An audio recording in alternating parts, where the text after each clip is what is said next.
अस्सलाम वालेकुम जनाब, मैं हूं आपका अपना शेफ़ ज़ाकिर और मौजूद हूं आप सबके साथ अपने शो ज़ाकिर किचन को लेके।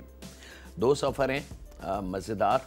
पहला सफ़र है थोड़ा मज़ेदार भी है, चटपटा भी है और राजस्थान एक इलाका है, इत्तेफ़ाक है कि ये एक ऐसी जगह पे है कि आधा राजस्थान हमारे पास है और आधा राजस्थान इंडिया में है और दोनों का कल्चर सेम है, दोनों की रहन सहन, खाना पीना, उठना आलमोस्ट सेम है। आप फ़र्क उसमें महसूस नहीं कर सकते। और राजस्थान की ज़बान जो है वो राजस्थानी बोली जाती है और अगर उसको आप सुने बैठ के किसी ओरिजिनल राजस्थानी से तो आपको बड़ा मज़ा आएगा और बड़े मज़ेदार लहजे में वो बात करते हैं माशाल्लाह। तो आज पहला सफ़र मेरे पास राजस्थानी स्टाइल की कुकिंग है और मटन में हम इसको बनाएंगे राजस्थानी मटन। और दूसरा सफ़र एक आपने यकीनन मुझे पूरी उम्मीद है कि शायद ही कोई पाकिस्तानी या कोई ऐसी फैमिली हो जो पाकिस्तान से बाहर हो और अगर वो पाकिस्तानी है तो उनको आलू बुखारे की चटनी का ना पता हो। ये फरमाइश भी है काफ़ी अरसे से और इसकी ज़्यादा फरमाइश रमज़ान में थी, लेकिन रमज़ान में बहुत सारी दूसरी कुकिंग की वजह से ये नहीं बन सकी। अच्छा, आलू बुखारे की चटनी एक वही जो नॉर्मल चटनी बनती है, आलू बुखारा, चीनी, नमक और थोड़ी सी मिर्च, लेकिन उसमें भी बहुत सारे जायके अब चेंज हो गए हैं। तो आज जो मेरे पास आलू बुखारे की चटनी है वो थोड़ी सी बड़ी डिफरेंट, थोड़ी सी जायकेदार और वाकई वो चटनी बनने के बाद आप किसी भी चीज़ के साथ उसको सर्व कर सकते हैं। यहाँ तक कि अगर घर में आपका पुलाव बना है तो आप उसके साथ भी इसको सर्व कर सकते हैं। ज़रूरी नहीं है कि आलू बुखारे की चटनी सिर्फ आप डीप फ्राइंग चीज़ों के साथ, समोसे कचौरी के साथ सर्व करें, क्योंकि थोड़ी सी डिफरेंट है, थोड़ी सी वेरिएशन है, थोड़ा सा जायके को इन्हेंस हमने किया है और कुछ ऐसी चीज़ें इसमें रखी हैं कि जिससे इसका जायका बहुत डिफरेंट हो जाए। चलें जनाब, बिस्मिल्लाहिर्रहमानिर्रहीम। सबसे पहले हम शुरुआत करेंगे मटन से। उसके लिए 1/4 कप ऑयल,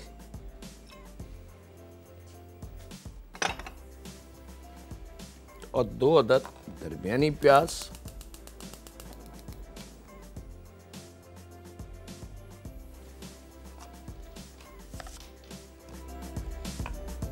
इसको बारीक स्लाइस करके थोड़ा सा इसको फ्राई करेंगे ताकि प्याज का एक तो तुर्श जायका है वो ख़त्म हो जाए, सेकंड इसकी मिठास में इजाफा हो जाए और इसकी वजह से हमारे खाने का कलर बड़ा खूबसूरत सा आ जाएगा। बस इस चीज़ का ख्याल रखिएगा कि प्याज कच्ची ना हो।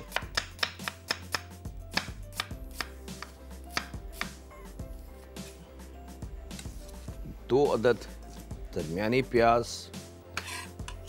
चूल्हे का इस्तेमाल हो चुका है, यानी कि उसको ऑन कर दिया है। बिस्मिल्लाहिर्रहमानिर्रहीम के साथ काम की शुरुआत।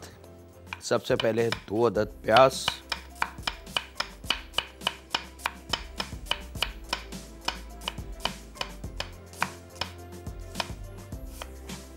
प्याज को बारीक स्लाइस करना है।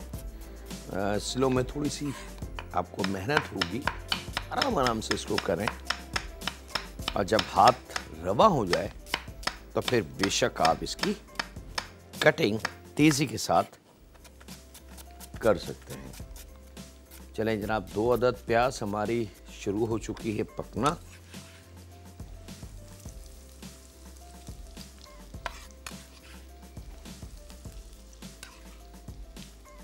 बकरे का गोश्त है जनाब मेरे पास।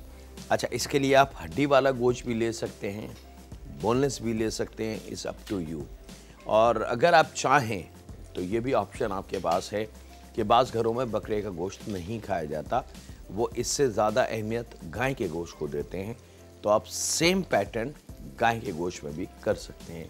लेकिन असल जो सफ़र है यानी कि रेसिपी जो है वो मटन के साथ है। ठीक है, यहाँ पे जनाब 2 अदद प्याज, 1/4 कप ऑयल।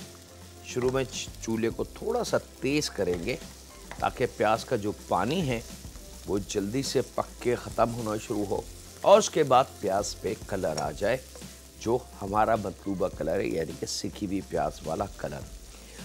मटन को छोटे पीसेस में आपने रख लेना है काट के, अगर बोनलेस है और हड्डी वाला है तो दुकानदार से कहिए, क्योंकि घरों में वो सहूलतें नहीं होती कि आप हड्डी को काट सकें। उसके लिए मखसूस एक औजार होते हैं जिससे वो हड्डी कटती है और थोड़ी जान भी लगती है। तो दुकानदार से कह दें कि ज़रा छोटी बूटी कढ़ाई वाली वो काट के दे दें, और वही अमल गाय के गोश्त में भी आपने अप्लाई करना है। चले जनाब, प्याज हमारी रवा दवा है। अब अगले स्टेप की तरफ आ जाते हैं। अगला स्टेप इसका बहुत सिंपल है। मेरे पास बादाम है 50 ग्राम, तो थोड़ा सा गर्म पानी में जूझ दे के इसका छिलके को उतार लें आप। और खसखस है 2 टेबल स्पून के बराबर है। अच्छा, याद रखिए खसखस में क्योंकि सन ड्राई है ये, इसको मशीनों पे ड्राई नहीं किया जाता है। इसको कोई और तरीका नहीं है खुश्क करने का, क्योंकि जब खसखस पौधे से निकलती है तो बड़ी चिपचिपी और गीली होती है, लेकिन उस पूरे पौधे को उसको निकालते नहीं हैं, बल्कि उस पौधे को कम्प्लीटली धूप में छोड़ देते हैं। 2-2, 3-3 हफ्ते के लिए ये पौधा जो खसखस का है ये धूप में रहता है, और उसके बाद ये ऊपर का जो उसका हरा कलर का खोल होता है बिल्कुल मोटे से अखरोट की तरह होगा या खुबानी की तरह, वो सूख के कड़क हो जाता है और अंदर से भुरभुरी खसखस निकलती है।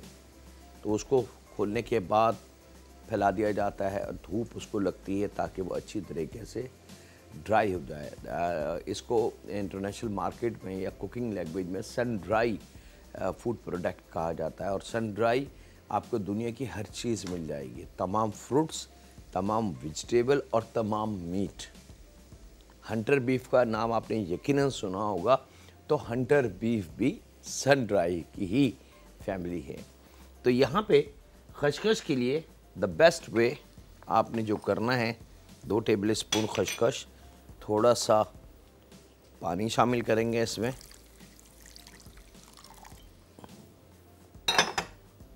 और हाथ से इसको थोड़ा सा मिक्स कर लेंगे,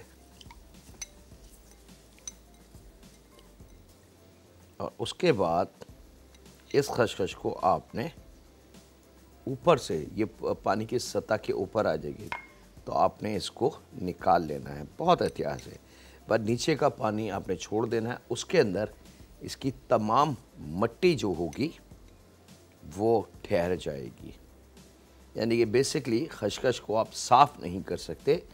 कोई भी ट्रिक आप करें खसखस साफ़ नहीं होगी। तो खसखस को साफ़ करने का तरीका पूरी दुनिया में यही है। वैसे भी बहुत सारे ऐसे मुल्क हैं दुनिया में जहाँ खसखस आपको नहीं मिल सकती, बैंड है वहाँ पे किसी वजह से, लेकिन अल्हम्दुलिल्लाह इंडिया पाकिस्तान जो है यहाँ पे खसखस के इस्तेमाल का कोई पाबंदी नहीं है और आप इसको इस्तेमाल कर सकते हैं। और बहुत कीमती चीज़ है। आप इसको, खसखस का पानी बच्चों को दिया जाता है। यकीनन आपने एक नाम सुना होगा, बच्चे जब रोते हैं तो वे एक वाइट कलर का पानी है, अमूमन जो माएँ हैं वो फ़ौरन उसको दे देते हैं। उस ब्रांड का मैं नाम नहीं ले सकता, तो वो दे दिया जाता है, तो वो खसखस का पानी है। और बहुत सारी मेडिसिन खसखस के पानी को पका के, उबाल के, और उससे मेडिसिन तरतीब दी जाती है। तो ये बड़ी कीमती चीज़ है। खुदा ना खासा अल्लाह ना करे कि नापाक या हराम या ऐसी कुछ चीज़ नहीं है। इसके साथ ही वक्त है एक ब्रेक का, कहीं नहीं जाते, मिलते हैं इन लम्हों के ब्रेक के बाद।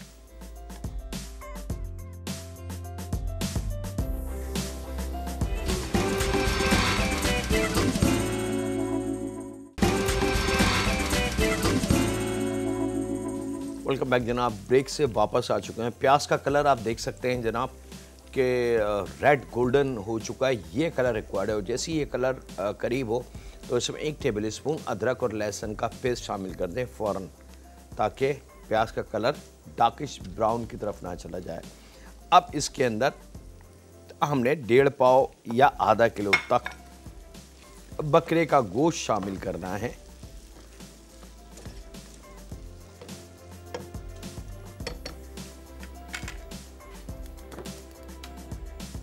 प्याज की कलर की बड़ी वैल्यू है जनाब। अगर ज़रा सा आपने एहतियात नहीं की तो प्याज का कलर जो है वो ख़राब हो जाएगा। और ये करने के बाद चंद लम्हे इसको हमने फ्राई करना है और 1 टेबल स्पून इसके अंदर पिसी हुई लाल मिर्च, साथ ही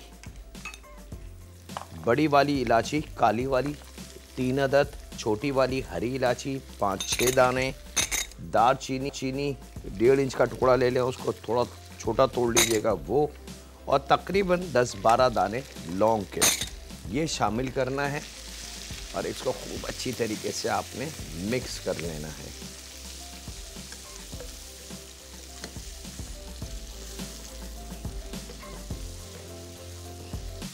अब जैसे जैसे गोश्त भुन जाएगा, कलर चेंज होगा, मसाला और ये जो खड़े गरम मसाले की कुछ चीज़ें हमने शामिल की हैं, इसकी खुशबू बड़ी अच्छी सी हमें आने लगेगी। और उसके बाद जनाब इसके अंदर आपने पानी का इजाफा कर लेना है आधा कप के बराबर,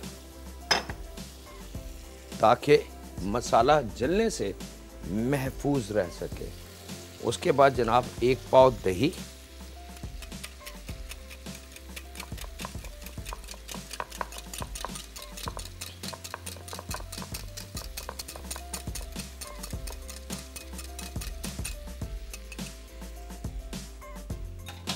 और 1 पाव दही भी इसमें शामिल कर दें।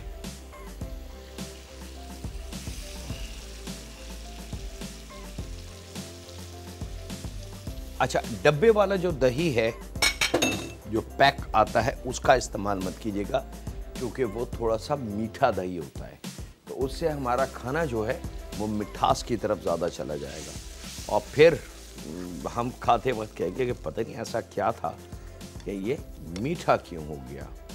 लीजिए जनाब, ये कंप्लीट जायके के हिसाब से इसमें नमक, बाद में नमक हम थोड़ा सा अगर कम लगे तो हम बढ़ा सकते हैं। इसको मैंने ढक देना है ताकि ये कंटिन्यूटी के साथ पकता रहे। अच्छा, यहाँ पे जो जूसर ब्लेंडर है 50 ग्राम उबले हुए बादाम छील के और तकरीबन 2 टेबल स्पून खसखस। अच्छा, पाकिस्तान, इंडिया में और बहुत सारे मुल्कों में तो खसखस आसानी से मिल जाती है, आप यूज़ कर ले, लेकिन कुछ ऐसे मुल्क हैं जहाँ खसखस पे पाबंदी है, बैंड है, या किसी और रीज़न की वजह से, तो वो चारों मगज़ बासानी आपको मिल जाएंगे। अगर चारों मगज़ भी ना मिले तो सूरजमुखी का जो बीज होता है ब्लैक वाला लंबा वाला, वो छिला हुआ भी मिलता है, वो ले लें। और अगर वो भी ना मिले, बिल्कुल आखिरी का ऑप्शन काजू है। ठीक है, सबसे आखिरी ऑप्शन काजू है। खसखस नंबर 1, खसखस के बाद सेकंड ऑप्शन 4 मगज़। अगर वो नहीं है तो सूरजमुखी का जो ब्लैक वाले बीज होते हैं बड़े वाले, उसको खोलेंगे तो अंदर वाइट सा उसकी सीड निकलेगी, हम उसका इस्तेमाल कर सकते हैं। और वो भी अगर ना मिले तो फिर कैशू नट, काजू, उसका इस्तेमाल करेंगे 15 ग्राम। ठीक है, 15 ग्राम बादाम, 50 ग्राम काजू का इस्तेमाल है तो 15 ग्राम, और खसखस है तो 2 टेबल स्पून। उसके बाद इसी के अंदर हमने शामिल करना है काली मिर्च तकरीबन 1/4 चाय की चमची, और खोपरा।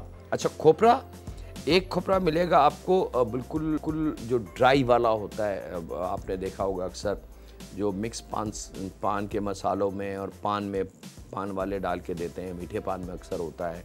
अक्सर हम उसको खीर में भी इस्तेमाल करते हैं, और पाकिस्तानी और बहुत सारे पाकिस्तानी मिठाइयाँ होती हैं जिसके अंदर वो खोपरा ऊपर से लगा के दे दिया जाता है। एक वो खोपरा है, और एक नारियल खोपरा वो है जो बाज़ार में बिल्कुल फ्रेश मिलता है, उसकी बड़े बड़े पीस फ्रेश अक्सर रोडों पे भी आपको नज़र आता है, मार्केटों में भी, कि नारियरी के नाम से उसको बेचा जाता है।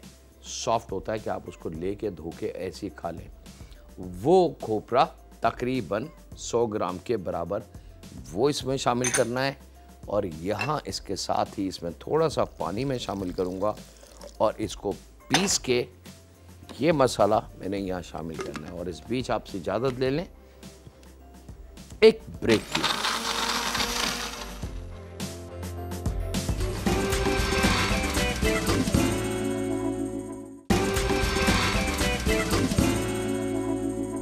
वेलकम बैक जनाब। ब्रेक से वापस आ चुके हैं। मटन राजस्थानी, वो जो पेस्ट हमने बनाया था बादाम का और खसखस का, वो हमने रख दिया रब्बा दम पे, उसी में शामिल करके, और अब दम वाली कंडीशन पे उसको छोड़ दिया हमने गलने के लिए। यहाँ जनाब हमारा जो हर दिल अजीज़ जायका आलू बुखारे की चटनी, हम उसकी बात कर रहे हैं। तो एक अदद प्याज आपने दरमियानी स्लाइस करके चॉप कर लेनी है। अब आलू बुखारे की चटनी और प्याज, यकीनन आप में से बहुत सारे लोगों का दिमाग थोड़ा सा शौक लगा होगा कि जाकिर भाई आलू बुखारे की चटनी में प्याज कहाँ डलती है। जी हाँ, आलू बुखारे की चटनी में आप प्याज का भी इस्तेमाल कर सकते हैं, और सिर्फ प्याज नहीं, और भी बहुत सारी आलू बुखारे की वेरिएशन है जिसका इस्तेमाल हम बाआसानी कर सकते हैं। यहाँ पे जनाब थोड़ा सा ऑयल,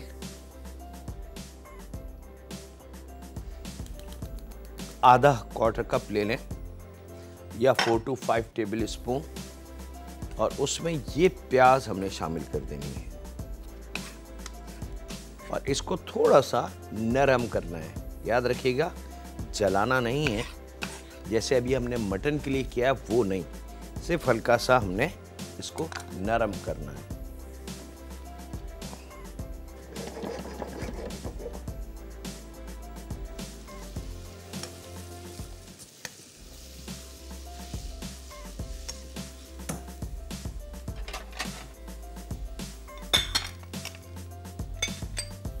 सूखी गोल मिर्च 4-5 ले लें, एक की 2 कर लें।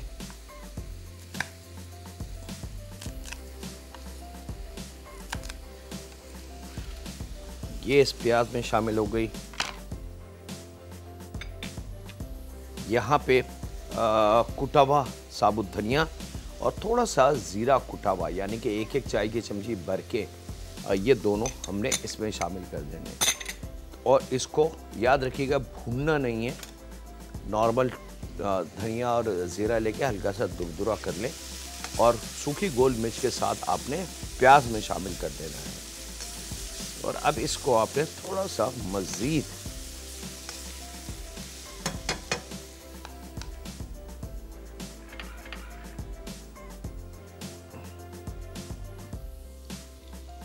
लेमन जूस 3 टेबल स्पून और तकरीबन 3 टेबल स्पून इमली का पेस्ट,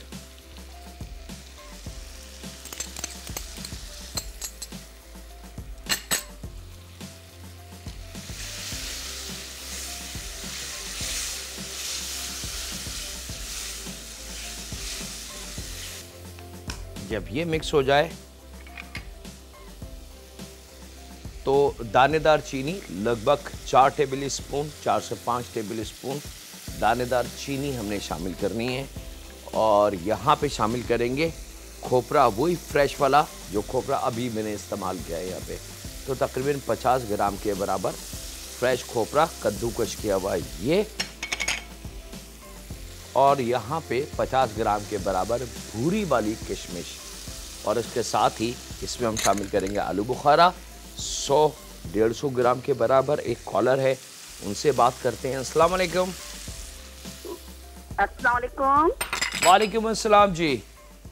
जाकिर साहब, मैं तलत बोल रही हूँ जी। क्या हाल चाल है? ठीक ठाक, अल्लाह का शुक्र है। आप कैसे हैं? अल्हम्दुलिल्लाह, सबका बड़ा एहसान। जाकिर साहब, आपके खाने तो बहुत ही अच्छे पकाते हैं आप खाना, बहुत अच्छा माशाल्लाह। बहुत शुक्रिया। खाना बहुत अच्छा पकता है भाई। आपको तो अल्लाह ताला जिंदगी दे, आप हमें इसी तरह से सिखाते रहे। जाकिर साहब, अभी आपने जो डाला है चॉपर मशीन में खसखस और बादाम, जी उसके बाद आपने क्या डाला है? भाई, हमने खसखस और खसखस के ऑल्टरनेट बताए। 50 ग्राम के बराबर हमने बादाम डाला और उसके बाद खोपरा, जो गिरी खोपरा होता है, गीला वाला फ्रेश खोपरा, वो हमने शामिल किया, पानी शामिल किया और उसको थोड़ा सा काली मिर्च डाली है, 1/4 चाय की चमची, और उसको हमने पीस लिया है। बहुत शुक्रिया जी। यहाँ वक्त एक ब्रेक का है, मिलते हैं लम्हों के ब्रेक के बाद।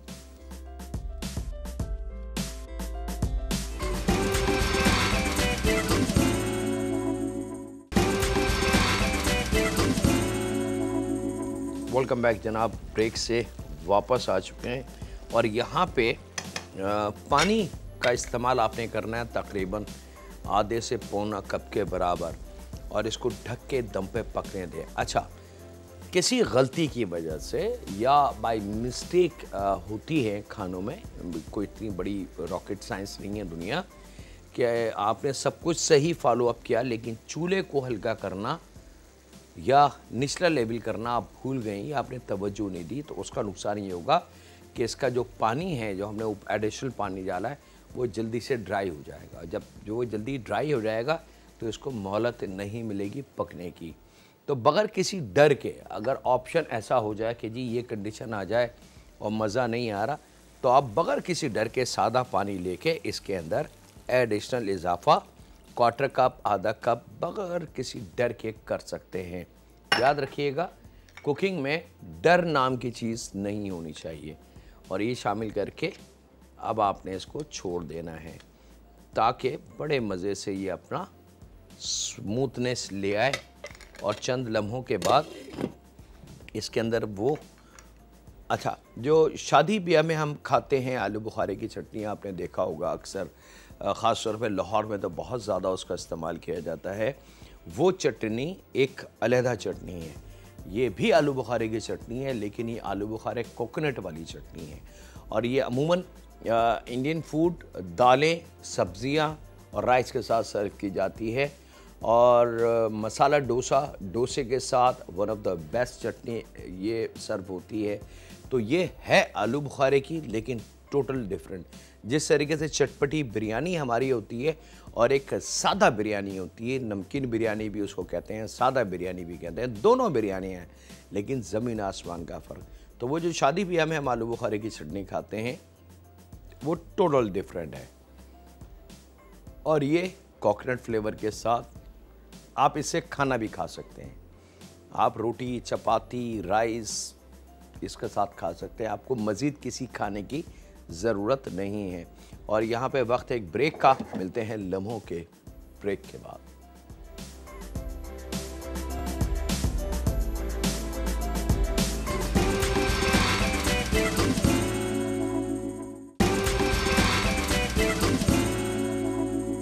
वेलकम बैक जनाब, ब्रेक से वापस आ चुके हैं। परफेक्टली राजस्थानी मटन हमारा बिल्कुल तैयार है जनाब। अब इसको आपने डिश आउट कर लेना है और रोटी, चपाती, पराठा, नान, कुलचा तिल वाला,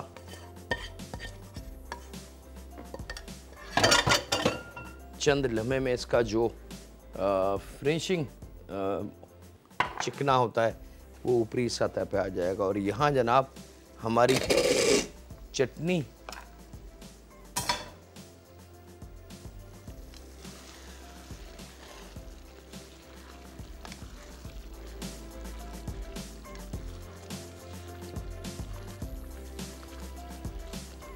खटास, मिठास और मिर्च, और सबसे अच्छा जो फ्रेश खोपरे का जायका इसमें होगा, वो बहुत डिफरेंट इंशाल्लाह ताला आपको मिलेगा। और जिस तरीके से मैंने आपको बताया कि डोसा, राइस, बहुत सारे ऐसे खाने हैं जिसके साथ इस चटनी को सर्व किया जाता है, उसके बगैर वो खाना सर्व नहीं हो सकता। रोटी के साथ भी आप इसको डायरेक्ट भी सर्व कर सकते हैं। ब्रेड, बंद, डिनर रोल, उसके साथ भी ये डायरेक्ट सर्व हो सकता है। तो वो जो हम शादी में खाते हैं आलू बुखारे की चटनी, ब्राउन सी गाढ़ी सी मुरब्बे टाइप की बनी हुई, वो एक अलहदा चीज़ है। ये कलर, ये कुकिंग का पर्पस की है।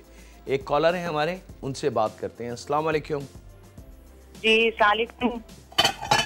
हेलो जी सलामुकुम जाकिर भाई, कैसे हैं आप? जी अल्लाह का शुक्र, मैं बिल्कुल ठीक ठाक हूँ।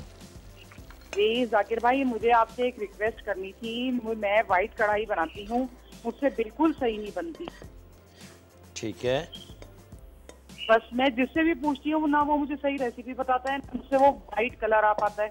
तो मैं ये चाह रही थी, मैंने कहा आपसे मैं पूछूंगी, आप मुझे बताएं किसी तरह की किस तरह बनेगी। मुझे बहुत शौक है कुकिंग का। चलें जी, इंशाल्लाह ज़रूर हम आपको गाइड करेंगे अपने शो के अंदर कि वाइट कढ़ाई किस तरीके से वाइट कलर की बन सकती है। बहुत शुक्रिया जी आपकी कॉल का। और दोनों सफ़र रेडी है जनाब। इसके साथ ही वक्त है आपसे इजाज़त लेने का। अपने घर वालों का, दोस्तों का, बुज़ुर्गों का, बच्चों का और बेटियों का बहुत ज़्यादा ख्याल रखें और दुआ करते रहें उस खालिक, मालिक, उस राज़िक, उस परवरदिगार से कि ऐ परवरदिगार, हमारे इस मुल्क को तो अपनी पनाह में रखना। बहुत सारी लोगों की नज़रें और बहुत सारी आफतें हमारे मुल्क की तरफ बढ़ती चली जा रही हैं और मुसलमानों के इर्द गिर्द आती जा रही हैं। ऐ रब, तू रहम फरमाना हम पे, क्योंकि हम तेरे महबूब के उम्मती हैं और तेरे नाम को लेके ज़िंदा होते हैं और मरते हैं। ऐ रब, हम तुझे मानते हैं, बस तू हमसे राज़ी हो जा और हमारी हिफाजत फरमा। रहम फरमा हम पे, हमारे माँ बाप पे, हमारी औलाद पे, हमारी बेटियों पे, क्योंकि तू बेशक सबसे बड़ा रहीम और करीम है। अल्लाह हाफ़िज़ होने के बाद।